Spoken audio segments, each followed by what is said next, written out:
Hello everyone. இந்த வீடியோவில் நம்ம என்ன பார்க்க போகிறோம் அப்படின்னா அமிலங்கள் மற்றும் காரங்கள் தான் பார்க்க போகிறோம். இது வந்து எங்கெல்லாம் கவர் ஆகியிருக்குன்னு பார்த்தோம் அப்படின்னா 8th 9th ஸ்டாண்டர்டில் வந்து கொடுத்துருக்காங்க. இப்போ நம்ம பார்க்கலாம். ஃபஸ்ட்டு அமிலங்கள்னால் என்ன? அமிலம்ங்கிற வார்த்தை வந்து எதுலேருந்து வந்துச்சுன்னு பார்த்தோம் அப்படின்னா அசிடஸ்ன்னு சொல்லக்கூடிய லத்தீன் மொழி சொல்லிலிருந்து தான் அமிலம் வந்துச்சு. இந்த அசிடஸ்க்கு என்ன பொருள் பார்த்தோம் அப்படின்னா புளிப்புன்னு தான் பொருள். அதனால் அமிலம் வந்து புளிப்பு சுவை கொண்டதுனால இந்த அசிடஸ்ங்கிற வார்த்தையிலிருந்து தான் அமிலம்ங்கிற பெயர் வந்து சூட்டப்பட்டதாக கொடுத்துருக்காங்க. அதுக்கப்புறம் என்னன்னு பார்த்தோன்னா அமில மற்றும் கார கொள்கைகள் பற்றி ஒரு 3 பேர் வந்து சொல்லியிருப்பாங்க. அர்கீனியஸ் கொள்கை, லௌரி பிரான்ஸ்டட் கொள்கை, லூயிஸ் கொள்கை. இந்த 3 பேரும் ஒரே மாதிரியான கருத்துக்கள் தான் சொல்லியிருப்பாங்க. ஆனால் அவங்க சொன்ன விதம் வந்து வேறு வேறையாக இருக்கும். அதை இப்போ நம்ம 1 by 1 பார்த்தலாம். அர்கீனியஸ் என்ன சொல்லியிருப்பாங்கன்னு பார்த்தோம் அப்படின்னா அமிலமாக இருந்துச்சு அப்படின்னா நீர்க்கரைசலில் ஹைட்ரஜன் அயனியை கொடுக்கும், ஹைட்ரஜன் மற்றும் ஹைட்ரோனியம் அயனியை தரும்னு சொல்லியிருக்காங்க. அதாவது H+H3O+. இது வந்து என்ன சொல்லுவாங்க, H3O+ வந்து எப்படி சொல்லுவாங்க அப்படின்னா ஹைட்ரோனியம் சொல்லுவாங்க.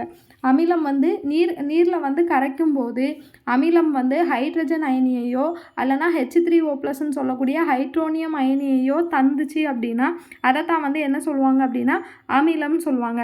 இதுவே காரமாக இருந்துச்சு அப்படின்னா நீர்க்கரைசலில் வந்து ஹைட்ராக்சைடு அயனியை வந்து கொடுக்கும் அப்படின்னு சொல்கிறாரு. அப்போது அர்கீனியஸ் என்ன சொல்கிறாரு, நீர்க்கரைசலில் ஹைட்ரஜன் அயனியவோ அல்லனா ஹைட்ரோனியம் அயனியவோ தந்துச்சு அப்படின்னா அதை வந்து அமிலம் சொல்கிறாங்க. நீர்க்கரைசலில் ஹைட்ராக்சைடு அயனியை வந்து தந்துச்சு அப்படின்னா அதை வந்து காரம் சொல்கிறாங்க. அடுத்து வரவர் என்ன சொல்கிறாருன்னு பார்த்தோம் அப்படின்னா லௌரி பிரான்ஸ்டட். அவர் வந்து என்ன சொல்கிறாருன்னு பார்த்தோன்னா அமிலமாக இருந்துச்சு அப்படின்னா புரோட்டானை வந்து கொடுக்கக்கூடிய பொருள்னு சொல்கிறாங்க. அதாவது H+ புரோட்டானை வந்து கொடுக்கக்கூடியதுன்னு சொல்கிறாங்க. இதுவே காரமாக இருந்துச்சு அப்படின்னா அந்த புரோட்டானை வந்து ஏற்கக்கூடியதுன்னு சொல்கிறாங்க. அமிலம்னா என்ன சொல்கிறாங்க, புரோட்டானை வந்து கொடுக்கும்னு சொல்கிறாங்க.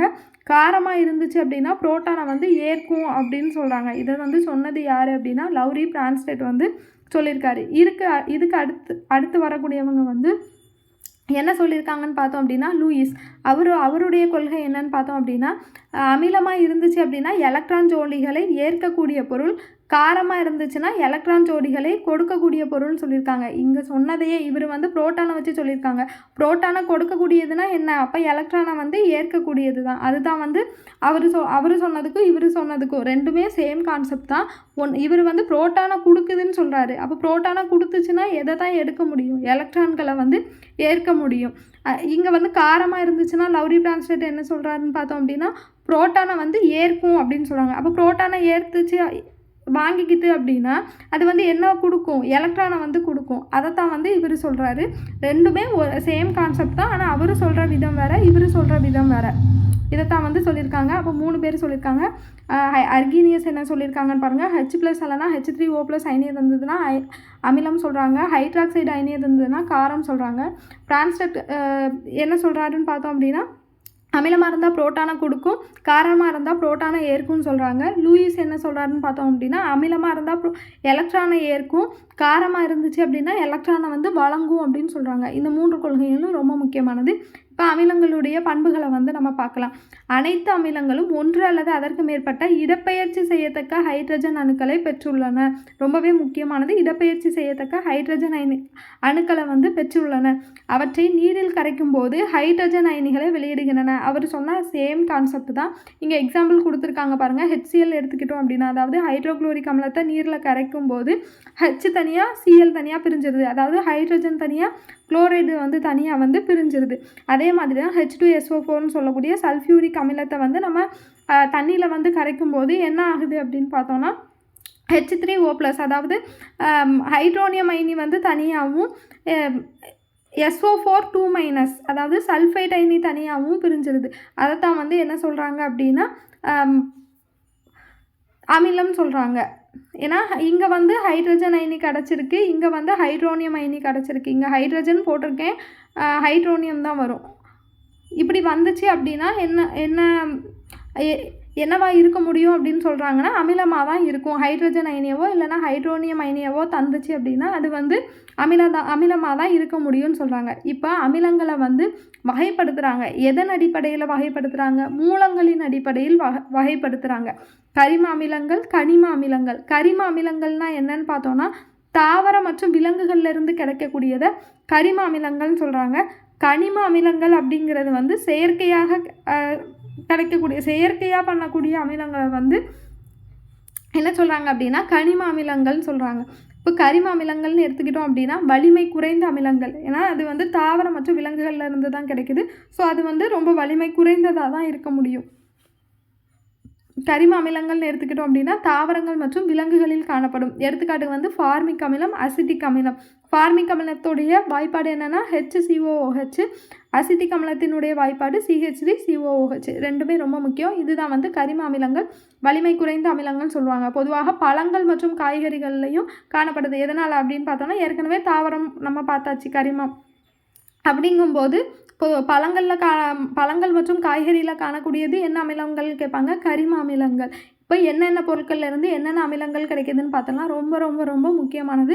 இது நம்ம தெரிஞ்சே ஆகணும். எலுமிச்சையிலேருந்து சிட்ரிக் அமிலம் கிடைக்குது, வினிகர்னா அசிட்டிக் அமிலம், ஆரஞ்சில் இருக்கக்கூடியது அஸ்கார்பிக் அமிலம், ஆப்பிளில் இருக்கக்கூடியது மாலிக் அமிலம், தக்காளியில் இருக்கக்கூடியது ஆக்சாலிக் அமிலம், தயிரில் இருக்கக்கூடியது லாக்டிக் அமிலம், குளிர்பானத்தில் வந்து கார்போனிக் அமிலம், திராட்சை மற்றும் புளியில் வந்து டார்டாரிக் அமிலம், தேநீரில் வந்து டேனிக் அமிலம், எறும்பின் கொடுக்கில் வந்து ஃபார்மிக் அமிலம். இது வந்து நல்ல மறுபடி படித்து கரெக்டாக பார்த்து வச்சுக்கோங்க. மேத்ஸ் ஃபாலோயிங்கில் அடிக்கடி கேட்பாங்க, ரொம்பவே முக்கியமானது. நெக்ஸ்ட்டு வந்து கனிம அமிலங்கள். கனிம அமிலங்கள்னால் வலிமை மிகுந்த அமிலங்கள், ஏன்னா செயற்கையாக செய்யக்கூடியது. பாறைகள் மற்றும் கனிம பொருட்களிலிருந்து பெறப்படும் அமிலங்கள். பாறைகள் மற்றும் அங்கே வந்து தாவர மற்றும் விலங்குகள், இங்கே வந்து கனிம அமிலங்கள்னு எடுத்துக்கிட்டோம் அப்படின்னா பாறைகள் மற்றும் கனிம பொருட்களிலிருந்து பெறக்கூடிய அமிலங்கள். இதெல்லாம் வந்து ரொம்பவே வலிமை மிகுந்ததாக இருக்கும். வலிமை மிகுந்த அமிலங்களுக்கு எடுத்துக்காட்டு வந்து கொடுத்துருக்காங்க பாருங்கள், HCl, H2SO4, அதுக்கப்புறம் வந்து HNO3. இதெல்லாம் வந்து என்னன்னு பார்த்தோம் அப்படின்னா வலிமை மிகுந்த அமிலங்கள் சொல்லியிருக்காங்க. இப்போ அதை ஒன் பை ஒன்னாக பார்க்கலாம். அதுக்கு முன்னாடி ஒரு பாக்ஸ் கொடுத்துருக்காங்க பாருங்கள், அமிலங்கள், அதனுடைய மூலக்கூறு வாய்ப்பாடு, அயனிகள் வந்து எப்படி உருவாகுதுன்னு கொடுத்துருக்காங்க, எவ்வளோ இடப்பெயர்ச்சி செய்யக்கூடிய எத்தனை ஹைட்ரஜனை வந்து இடப்பெயர்ச்சி செய்யுது. அமிலங்கள்னாலே ஒன்று அல்லது அதற்கு மேற்பட்ட ஹைட்ரஜன் அணுக்களை வந்து இடப்பெயர்ச்சி செய்யும்னு நம்ம படிச்சிருந்தோம் அந்த டெஃபினிஷனில்.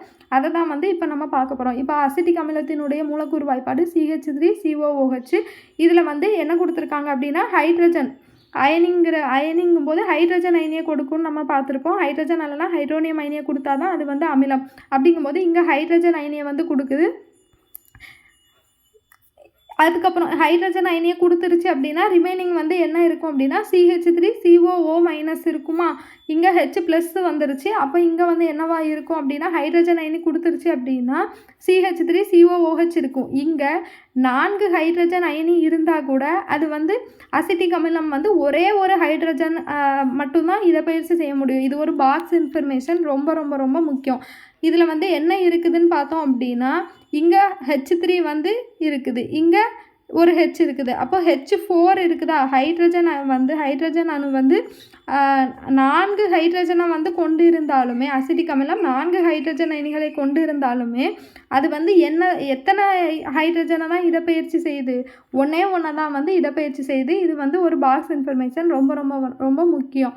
அசிட்டிக் அமிலத்தில் 4 ஹைட்ரஜன் அயனிகள் இருந்தாலும் அது வந்து எவ்வளோ ஹைட்ரஜன் அயனியை தான் இடப்பெயர்ச்சி செய்யுதுன்னு பார்த்தோம் அப்படின்னா ஒரே ஒரு ஹைட்ரஜனை தான் வந்து இடப்பெயர்ச்சி செய்யும். அடுத்து வந்து ஃபார்மிக் அமிலம் வந்து ஒரே ஒரு ஹைட்ரஜனை வந்து இடப்பெயர்ச்சி செய்யும். நைட்ரிக் அமிலம் வந்து ஒரே ஒரு ஹைட்ரஜனை வந்து இடப்பெயர்ச்சி செய்யும். இது வந்து நமக்கு எல்லாமே வந்து ஈஸியாக நம்ம போட்டுடலாம், ஏன்னா இங்கே வந்து ஒன்று தான் இருக்கும். ஸோ நம்ம ஈஸியாக வந்து பார்த்து போட்டுடலாம். அப்புறம் சல்ஃபியூரிக் அமிலம் வந்து எத்தனை ஹைட்ரஜனை இடப்பெயர்ச்சி செய்யும்னு பார்த்தோம் அப்படின்னா 2 ஹைட்ரஜனை வந்து இடப்பெயர்ச்சி செய்யும்.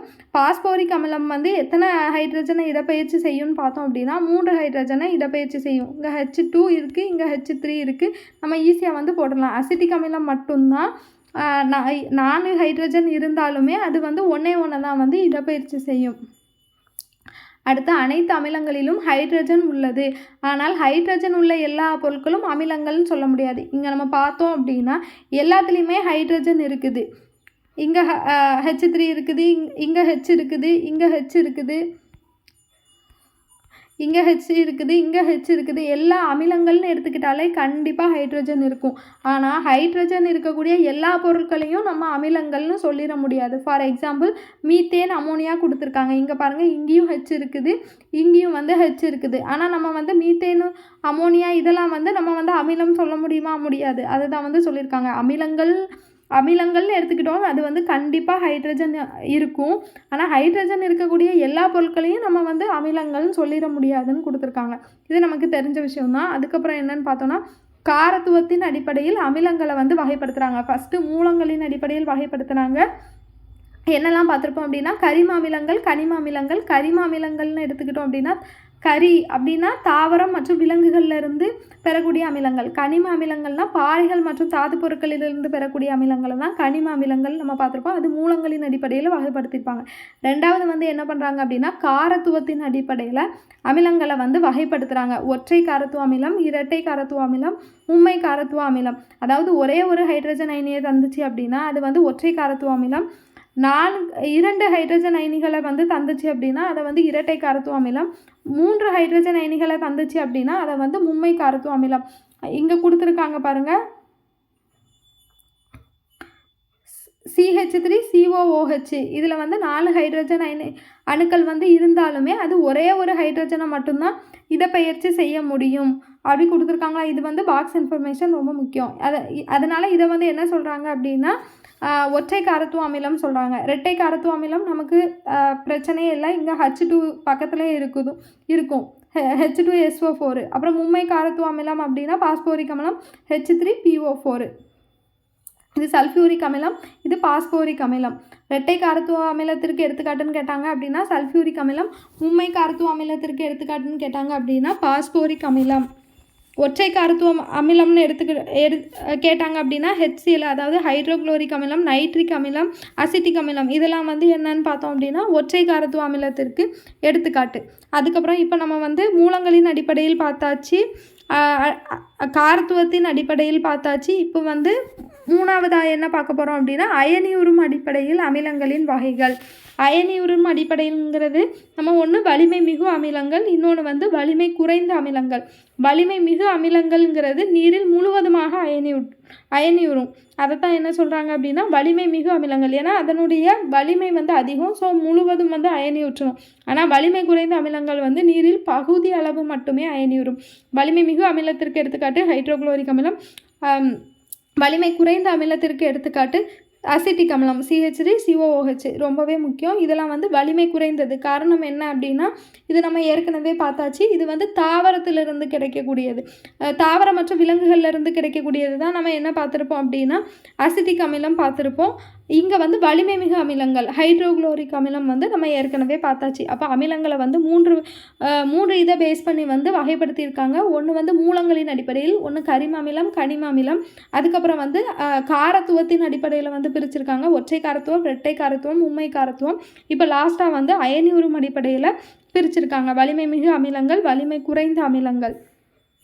அதுக்கப்புறம் செறிவின் அடிப்படையில் வந்து அமிலங்களை வகைப்படுத்துகிறாங்க. ஒன்று செறிவு மிகு அமிலங்கள், இன்னொன்று வந்து நீர்த்த அமிலங்கள். செறிவு மிகு அமிலங்கள்ங்கிறது நீரில் அமிலங்களின் சதவீதத்தை அதிக அளவு கொண்டு இருக்கும். அதாவது நீரை கம்பேர் பண்ணும்போது அமிலங்களுடைய சதவீதம் வந்து அதிகமாக இருக்கும். அதைத்தான் வந்து என்ன சொல்கிறாங்கன்னா செறிவு மிகு அமிலங்கள் சொல்கிறாங்க.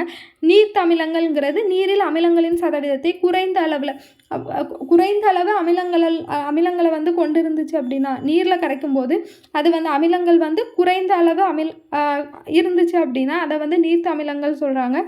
அதிக அளவு செறிவு இருந்துச்சு அப்படின்னா அதை வந்து என்ன சொல்கிறாங்க அப்படின்னா செறிவு மிகு அமிலங்கள்னு சொல்கிறாங்க. இப்போ அமிலங்களின் பண்புகள் பார்த்துடலாம். அமிலங்கள்ங்கிறது புளிப்பு சுவை உடையவை, இது வந்து நிறமற்றவை, அரிக்கும் தன்மை உடையவை. கையில் பட்டுருச்சு அப்படின்னா அவ்வளோதான். அதுக்கப்புறம் வந்து நீர்த்த கரைசலில் என்ன சொல்லியிருக்காங்க அப்படின்னா மின்சாரத்தை கடத்தும் அப்படின்னு சொல்லியிருக்காங்க. நீர்த்த கரைசல்கள் வந்து மின்சாரத்தை கடத்தும் சொல்லியிருக்காங்க. அதுக்கப்புறம் நீல லிட்மஸ் தாளை, இது ரொம்பவே முக்கியமானது. நீல லிட்மஸ் தாளை வந்து சிவப்பாக மாற்றும். அமிலம்னு எடுத்துக்கிட்டோம் அப்படின்னா நீல லிட்மஸ் தாளை வந்து சிவப்பாக மாற்றும். காரம்னு எடுத்துக்கிட்டோன்னா சிவப்பு லிட்மஸ் தாளை நீளமாக மாற்றும். அது அப்படியே வந்து அதுக்கு ஆப்போசிட்டு. அதுக்கப்புறம் பார்க்கலாம், செயல்திறன் மிக்க உலோகங்களுடன் வினைபுரிந்து ஹைட்ரஜன் வாயுவை தருகிறது. அதாவது இது வந்து உலோகத்துடன் வினை புரிஞ்சாலே கண்டிப்பாக வந்து ஹைட்ரஜன் கேஸை வந்து கொடுக்கும். அமிலங்கள் உலோக கார்பனேட்டுகள் மற்றும் உலோக பைகார்பனேட்டுகளுடன் வினைபுரிந்து கார்பன் டை ஆக்சைடுவை தருகிறது. உலோக கார்பனேட்டுகள் மற்றும் உலோக பைகார்பனேட்டுகளுடன் வினைபுரிந்து கார்பன் டை ஆக்சைடை தருகிறது. அதுக்கப்புறம் அமிலங்கள் உலோக ஆக்சைடுகளுடன் வினைபுரிந்து உப்பையும் நீரையும் தருகிறது. அமிலங்கள் உலோக ஆக்சைடுகளுடன் வினைபுரிந்து உப்பையும் நீரையும் தருகிறது. அமிலங்கள் காரங்களுடன் வினைபுரிந்து உப்பையும் நீரையும் தருகிறது. அதே அமிலங்கள் உலோக ஆக்சைடுகளுடன் வினைபுரிந்தாலும் உப்பையும் நீரையும் தான் தருது. அமிலங்கள் காரங்களுடன் வினைபுரிந்தாலும் உப்பையும் நீரையும் தான் தருது. அதுதான் நடுநிலையாக்கல் வினை.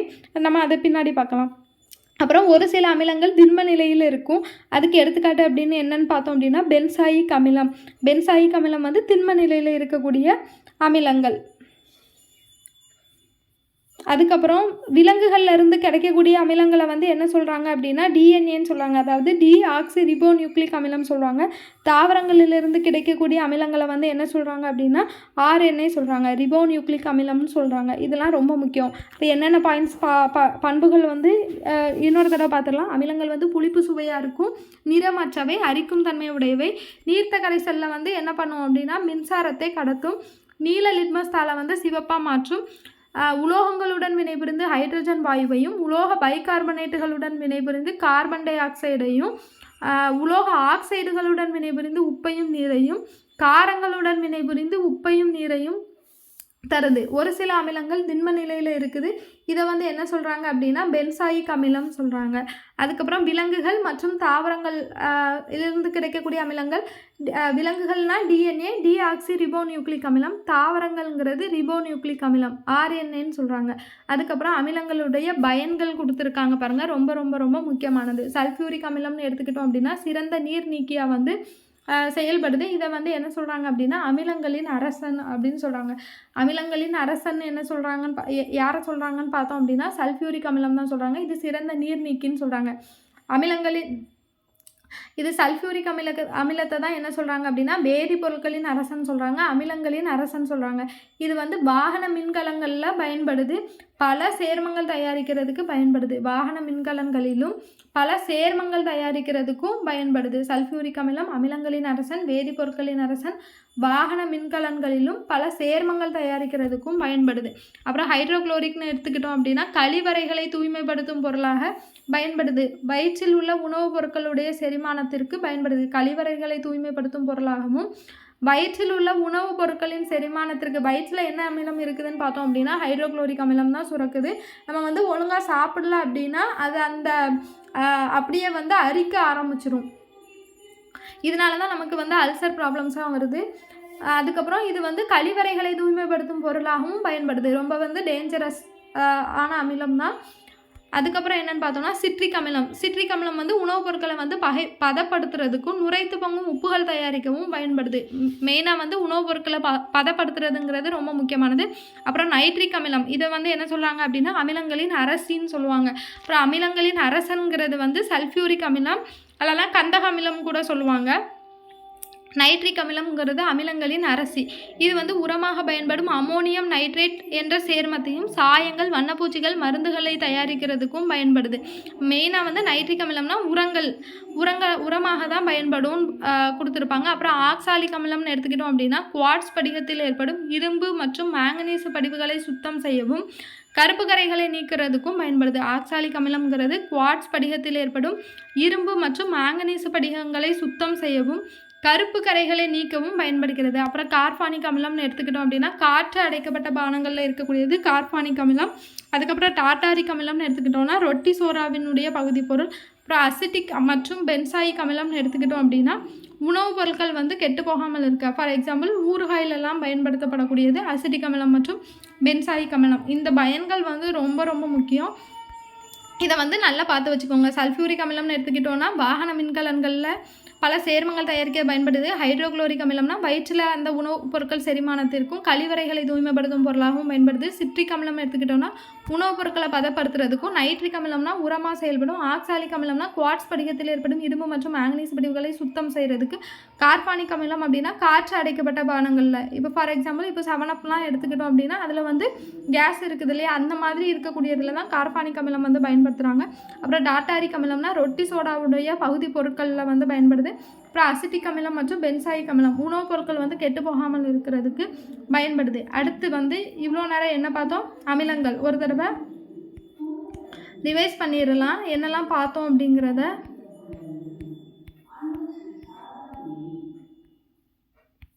அமிலங்கள்னு எடுத்துக்கிட்டோம் அப்படின்னா இதை வந்து 4 வகைகளாக வந்து பிரிக்கிறாங்க. ஃபஸ்ட்டு எதன் மூலமாக பிரிக்கிறாங்க அப்படின்னு பார்க்கலாம். ஃபஸ்ட்டு வந்து மூலங்களுடைய அடிப்படையில் பிரிக்கிறாங்க. கரிம அமிலம், கனிம அமிலங்கள்னு பிரிப்பாங்க. ரெண்டாவது வந்து எதை வச்சு பிரிக்கிறாங்கன்னு பார்த்தோம் அப்படின்னா, கரிம அமிலங்கள்னால் தாவரங்கள்லேருந்து கிடைக்கக்கூடியது. கனிம அமிலங்கள்னால் பாறைகள் மற்றும் தாதுக்கள்லேருந்து பெறக்கூடியது தான் கனிம அமிலம். அடுத்து வந்து காரத்துவத்தின் அடிப்படையில் அமிலங்களை வகைப்படுத்தியிருக்காங்க. ஒற்றை காரத்துவ அமிலம், இரட்டை காரத்துவ அமிலம், மும்மை காரத்துவ அமிலம். அதுக்கப்புறம் வந்து அயனியுறும் அடிப்படையில் வலிமை மிகு அமிலங்கள்னால் என்ன, வலிமை குறைந்த அமிலங்கள்னால் என்னன்னு பார்த்தோம். அதுக்கப்புறம் வந்து செறிவின் அடிப்படையில் செறிவு மிகு அமிலங்கள், செறிவு குறைந்த அமிலங்கள், அதாவது நீர்த்த அமிலங்கள்னு சொல்லுவாங்க. அதுக்கப்புறம் அமிலங்களுடைய பண்புகள் பார்த்தோம், பயன்கள் பார்த்தோம். இப்போ வந்து நம்ம அமிலங்கள் கம்ப்ளீட் பண்ணியாச்சு. நெக்ஸ்ட்டு என்ன பார்க்க போகிறோம் அப்படின்னா காரங்கள் பார்க்க போகிறோம். காரங்கள் பார்த்துடலாம். காரங்கள் ஒன்று அல்லது அதற்கு மேற்பட்ட இடப்பெயர்ச்சி செய்யத்தக்க ஆக்சைடு மற்றும் ஹைட்ராக்சைடு அயனிகளை கொண்டுள்ளது. அமிலங்களில் என்ன பார்த்தோம், ஹைட்ரஜன் அல்லனா ஹைட்ரோனியம் அயனிகளை பார்த்தோம். இது காரங்கள்னு எடுத்துக்கிட்டோம் அப்படின்னா கம்பேர் பண்ணி படித்தோம் அப்படின்னா ரொம்ப ஈஸியாக போயிடும் நமக்கு. அங்கே அமிலங்கள்னு எடுத்துக்கிட்டோம்னா ஹைட்ரஜன் அல்லனா ஹைட்ரோனியம் அயனியை இடப்பெயர்ச்சி செய்யும் பார்த்தோம். காரங்கள்னு எடுத்துக்கிட்டோம் அப்படின்னா ஆக்சைடு அல்லனா ஹைட்ராக்சைடு அயனிகளை வந்து கொண்டுள்ளதுன்னு பார்த்துருக்கோம், இடப்பெயர்ச்சி செய்யும்னு பார்த்துருக்கோம். இப்போ சோடியம் ஹைட்ராக்சைடு நீரில் அயனியுற்று ஹைட்ராக்சைடு அயனிகளை தருகிறது. ஆகவே இது நீரில் கரைகிறது. எனவே இதை வந்து எரிகாரம் சொல்கிறாங்க, அல்லனா அல்கலிகள் அப்படின்னு சொல்கிறாங்க. நீரில் கரையக்கூடிய காரத்தை தான் என்ன சொல்கிறாங்க அப்படின்னா எரிகாரம் அல்லனா அல்கலிகள் சொல்கிறாங்க. நீரில் கரையக்கூடிய காரத்திற்கு எடுத்துக்காட்டு சோடியம் ஹைட்ராக்சைடு. அப்புறம் வந்து அனைத்து எரிகாரங்களும் காரங்களாகும். ஆனால் காரங்கள் அனைத்து காரங்களும் எரிகாரங்கள் அல்ல. அதாவது எரிகாரங்கள்னாலே அதுவும் ஒரு காரம் தான். அதாவது நீரில் கரையக்கூடிய காரத்தை தான் எரிகாரம் சொல்கிறாங்க. அப்போ எரிகாரங்கிறது என்னதாக தான் இருக்க முடியும், காரங்களாக தான் இருக்க முடியும். ஆனால் எல்லா காரங்களையும் நம்ம எரிகாரங்கள்னு சொல்ல முடியாது. ஏன்னா எல்லா காரங்களும் நீரில் கரையாது. நீரில் கரையாத காரங்களும் இருக்குது. அதை தான் வந்து சொல்லியிருக்காங்க. NaOH மற்றும் KOH இதெல்லாம் வந்து நீரில் கரையக்கூடியது. அதனால் இதை வந்து எரிகாரங்கள் அல்லனா அல்கலிகள்னு சொல்லுவாங்க. இது போக AlOH3, ZnOH3 இந்த மாதிரி காரங்கள்லாம் வந்து இருக்குது. அதுக்கப்புறம் அங்கே வந்து நம்ம எப்படி பார்த்தோம், அமிலத்துக்கு அந்த டேபிள் பார்த்தோமா, எவ்வளோ ஹைட்ரஜனை வந்து இடப்பெயர்ச்சி செய்யுதுன்னு பார்த்தோமா. இப்போ காரங்கள்னு எடுத்துக்கிட்டோம் அப்படின்னா ஹைட்ராக்சியில் வந்து இடப்பெயர்ச்சி செய்யும். அது வந்து எத்தனை ஹைட்ராக்சியில் வந்து இடப்பெயர்ச்சி செய்யுதுங்கிறத வந்து நம்ம இப்போ பார்க்கலாம். இப்போ காரங்கள்னு எடுத்துக்கிட்டோன்னா ஃபஸ்ட்டு வந்து கால்சியம் ஆக்சைடுன்னு எடுத்துக்கிட்டோன்னா மூலக்கூறு வாய்ப்பாடு CaO. இதில் வந்து என்ன பண்ணுது அப்படின்னா Ca2+ ஆகவும் O2- ஆகும். ஹைட்ராக்சைடு ஆக்சைடு அயனி இது இங்கே வந்து OH இல்லை, O மட்டும்தான் இருக்குது. ஸோ ஆக்சைடு அயனியை வந்து கால்சியம் ஆக்சைடு வந்து ஆக்சைடு அயனியை வந்து கொடுக்குது. இது வந்து எத்தனை ஹைட்ராக்சில் அயனியை வந்து இடப்பெயர்ச்சி செய்யுதுன்னு பார்த்தோம் அப்படின்னா ஒரே ஒரு ஹைட்ராக்சில் அயனியை தான் இடப்பெயர்ச்சி செய்யுது. அடுத்து வந்து சோடியம் ஆக்சைடு Na2O. இதில் வந்து Na+ ஆகவும் O2- ஆகவும் இருக்குது. இதுலேயும் ஒரே ஒரு ஹைட்ராக்சில் அயனியை தான் இடப்பெயர்ச்சி செய்யுது. அப்புறம் பொட்டாசியம் ஹைட்ராக்சைடு, இது K+OH-, இதுவும் ஒன்று தான் வந்து இடப்பெயர்ச்சி செய்யுது. அப்புறம் கால்சியம் ஹைட்ராக்சைடு, இதில் தான் வந்து OH2 இருக்குது. இதை வச்சு நம்ம இதை படிக்கணுன்னே தேவையில்லை. நமக்கு வந்து இதில் வந்து எத்தனை OH இருக்குதுங்கிறத நம்ம பார்த்துட்டாலே வந்து ஈஸியாக போட்டுடலாம். இங்கே வந்து ஒரே ஒரு OH இருக்குது, ஸோ ஒன்று இடப்பெயர்ச்சி செய்யுது. இங்கே வந்து 2 OH இருக்குது, ஸோ 2 இடப்பெயர்ச்சி செய்யுது. இங்கே 3 OH இருக்குது, ஸோ 3 வந்து இடப்பெயர்ச்சி செய்யுது. அங்கே எப்படி போட்டோமோ அதே மாதிரியே போட்டுடலாம். அங்கே என்ன மாதிரியெல்லாம் வந்து நம்ம அமிலங்களை வகைப்படுத்துகிறோமோ அதே மாதிரி தான் இங்கே வந்து நம்ம காரத்தை வந்து வகைப்படுத்த போகிறோம். அமிலத்தின் அடிப்படையில் காரங்கள். அங்கே அமிலங்கள்னு பார்க்கும்போது காரத்துவத்தின் அடிப்படையில் அமிலங்களை வகைப்படுத்தினோம் இல்லையா, ஒற்றை காரத்துவம், இரட்டை காரத்துவம், உண்மை காரத்துவம்னு. இதே மாதிரி இங்கே காரத்தை வந்து அமிலத்தின் அடிப்படையில் வந்து வகைப்படுத்துவாங்க. ஒற்றை அமிலத்துவ காரம், இரட்டை அமிலத்துவ காரம், உண்மை அமிலத்துவ காரம் அப்படின்னு சொல்லிட்டு. இப்போ நம்ம பார்க்கலாம் NaOH, KOH. இதில் வந்து ஒரே ஒரு OH தான் இருக்குது, இதுலேயும் ஒரே ஒரு OH தான் இருக்குது. அதனால் இது வந்து என்னது அப்படின்னா நீரில் அயனியுற்று ஒரு ஹைட்ராக்சைடு அயனியை வந்து தருகிறது. அதனால் ஒற்றை அமிலத்துவ காரம் சொல்கிறாங்க. அப்புறம் இரட்டை அமிலத்துவ காரம்ங்கிறது OH2 2 ஹைட்ராக்சைடு அயனிகளை தருவதால் இதை வந்து இரட்டை அமிலத்துவ காரம் சொல்கிறாங்க.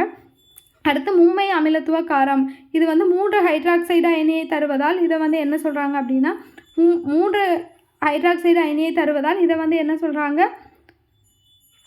மும்மை அமிலத்துவ காரம் சொல்கிறாங்க. இதெல்லாம் வந்து ஈஸியாக நம்ம போட்டுடலாம், பார்த்தோன்னே கண்டுபிடிக்கிற மாதிரி இருக்கும். அங்கேயும் நம்ம அமிலங்களுக்கும் செறிவின் அடிப்படையில் அமிலங்கள் பார்த்தோமோ அதே மாதிரி இங்கே செறிவின் அடிப்படையில் காரங்கள் பார்க்கணும். செறிவு மிகு காரங்கள், நீர்த்த காரங்கள். செறிவு மிகு காரங்கள்னால் நீர்க்கரைசல் அதிக அளவு காரத்தை கொண்டு இருந்துச்சு அப்படின்னா இதை வந்து செறிவு மிகு காரங்கள்னு சொல்லுவாங்க. நீர்த்த காரங்கள்ங்கிறது நீர்க்கரைசலில் குறைந்த சதவீதத்தை வந்து காரத்தை கொண்டு இருந்துச்சு அப்படின்னா இதை வந்து நீர்த்த காரங்கள்னு சொல்கிறாங்க. அதுக்கப்புறம் அயனியாதல் அடிப்படையில் காரங்கள். அங்கே பார்த்தோமா வலிமை மிகு அமிலம், வலிமை குறை அமிலம். அதே மாதிரி தான் இங்கே வலிமை மிகு காரங்கள், வலிமை குறைந்த காரங்கள். வலிமை மிகு காரங்கள்னால் NaOH, KOH. வலிமை குறைந்த காரங்கள்ங்கிறது CaOH2, NHOH.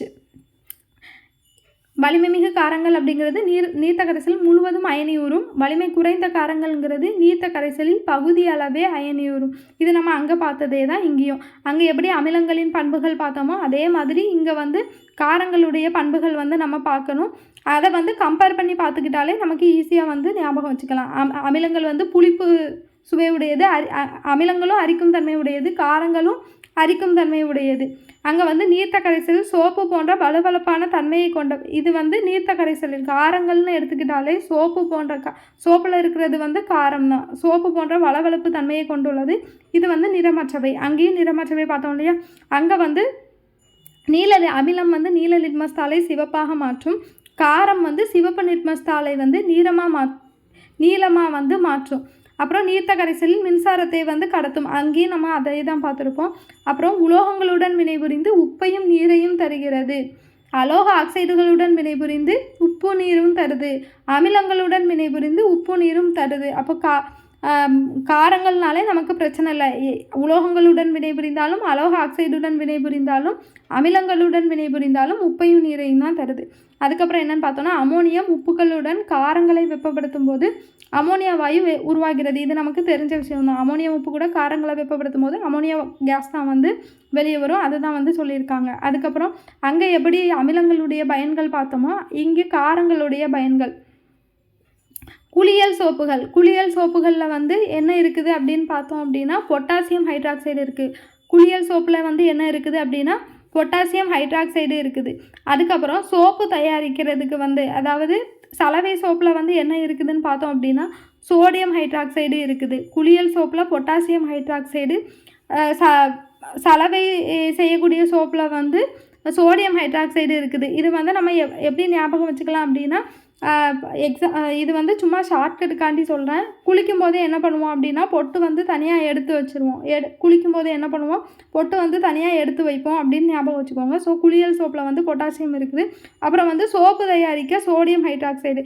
இப்போ வந்து துணி துவைக்கிற சோப்புலலாம் அப்படின்னா என்ன, துணி வந்து தனியாக துவைக்கிறதுக்கு கஷ்டமாக இருக்குதுன்னு கூட ஒருத்தவங்களை வந்து ஜோடி சேர்த்துட்டு நம்ம துவைச்சோம் அப்படின்னா ஈஸியாக வந்து நம்ம துவைச்சிடலாம். அப்படி வந்து ஞாபகம் வச்சுக்கோங்க.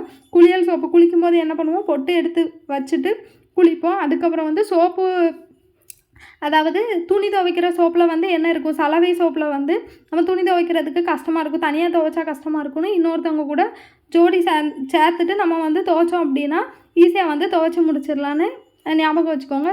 ஜஸ்ட்டு வந்து ஷார்ட்கட்டுக்காண்டி. அதுக்கப்புறம் என்னென்னு பார்த்தோம்னா கட்டிடங்களுக்கு சுண்ணாம்பு பூசுறதுக்கு வந்து கால்சியம் ஹைட்ராக்சைடு யூஸ் பண்ணுறாங்க. வயிற்று கோளாறுகளுக்கு மருந்தாக வந்து மெக்னீசியம் ஹைட்ராக்சைடு யூஸ் பண்ணுறாங்க. துணிகளில் உள்ள எண்ணெய் கரையை நீக்கிறதுக்கு வந்து உரங்கள் தயாரிக்க நைலான்கள், நெகிழிகள், ரப்பர்கள் தயாரிக்கிறதுக்கெலாம் அமோனியம் ஹைட்ராக்சைடு. ஈஸியாக ஞாபகம் வச்சுக்கலாம். குளியல் சோப்புனா குளிக்கும்போது பொட்டை எடுத்து வைப்போம். So potassium hydroxide. சலவை சோப்புகளில் வந்து சோடியம் ஹைட்ராக்சைடு. கட்டிடங்களுக்கு சுண்ணாம்பு பூச கால்சியம் ஹைட்ராக்சைடு. வயிற்று கோளாறுக்கு மருந்தாக மெக்னீசியம் ஹைட்ராக்சைடு, அப்புறம் துணிகளில் உள்ள எண்ணெய் கரையை நீக்க உரங்கள், நைலான்கள், நெகிழிகள், ரப்பர்கள் தயாரிக்க அமோனியம் ஹைட்ராக்சைடு வந்து யூஸ் பண்ணுறாங்க. அதுக்கப்புறம் அமிலங்கள் மற்றும் காரங்களை கண்டறியும் சோதனைகள் கொடுத்துருக்காங்க பாருங்கள். நிறங்காட்டி, அமிலத்தில் நிறம், காரத்தில் நிறம், லிட்மஸ் தாள், நாப்தலின், மெத்தில் ஆரஞ்சு, மஞ்சள், செம்பருத்திப்பூ இதெல்லாம் வச்சு தான் வந்து அதை செக் பண்ண போகிறாங்க. அமிலத்தில் என்ன நிறம் காட்டுது, காரத்தில் வந்து என்ன நிறம் காட்டுதுன்னு செக் பண்ண போகிறாங்க. ஃபஸ்ட்டு லிட்மஸ் தாள் எடுத்துக்கிட்டோம் அப்படின்னா அமிலத்தில் வந்து அமிலம் வந்து என்ன பண்ணும் அப்படின்னா நீல லிட்மஸ் தாளை வந்து சிவப்பாக மாற்றும். அமிலம் வந்து நீல லிட்மஸ் தாளை சிவப்பாக மாற்றும். காரம் வந்து சிவப்பு லிட்மஸ் தாளை வந்து நீலமாக மாற்றும். நாப்தலின் எடுத்துக்கிட்டோம் அப்படின்னா அமிலத்தில் வந்து நிறமற்றது, காரத்தில் வந்து இளஞ்சிவப்பு. நாப்தலின் எடுத்துக்கிட்டோம் அப்படின்னா இது ரொம்ப முக்கியமான கொஸ்டின். அமிலத்தில் வந்து நிறமற்றது, காரத்தில் வந்து இளஞ்சிவப்பு. அடுத்து வந்து மெத்தில் ஆரஞ்சுன்னு எடுத்துக்கிட்டோம் அப்படின்னா அமிலத்தில் இளஞ்சிவப்பு, காரத்தில் வந்து மஞ்சள். மெத்தில் ஆரஞ்சுன்னு எடுத்துக்கிட்டோம் அப்படின்னா அமிலத்தில் இளஞ்சிவப்பு, காரத்தில் வந்து மஞ்சள்.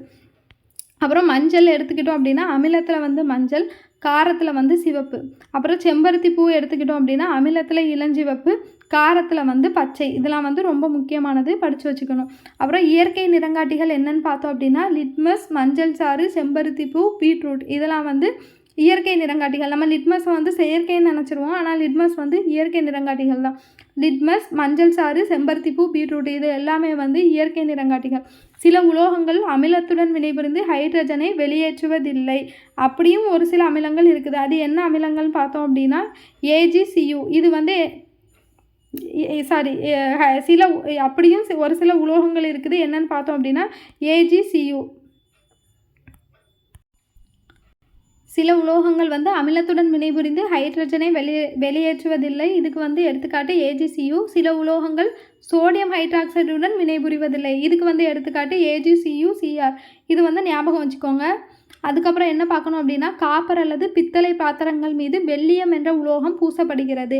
அவ்வாறு பூசவில்லை எனில் உணவுப் பொருட்களில் உள்ள கரிம அமிலங்கள் பாத்திரங்களில் உள்ள தாமிரத்துடன் வினைபுரிந்து உணவை நஞ்சாக்கிவிடும். அதுக்காக தான் என்ன பண்ணுறாங்க அப்படின்னா காப்பர் இல்லைனா பித்தளை பாத்திரங்கள் மீது வெள்ளியம்ங்கிற உலோகம் வந்து பூசுகிறாங்களாம். அப்படி பூசலை அப்படின்னா அந்த அமிலங்கள் வந்து கரிம அமிலங்கள் வந்து பாத்திரங்களில் உள்ள தாமிரத்துடன் வினைபுரிந்து உணவை வந்து சீக்கிரமாக கெட்டு போக நஞ்சாக்கி விட்டுரும், விஷமாக்கிரும்.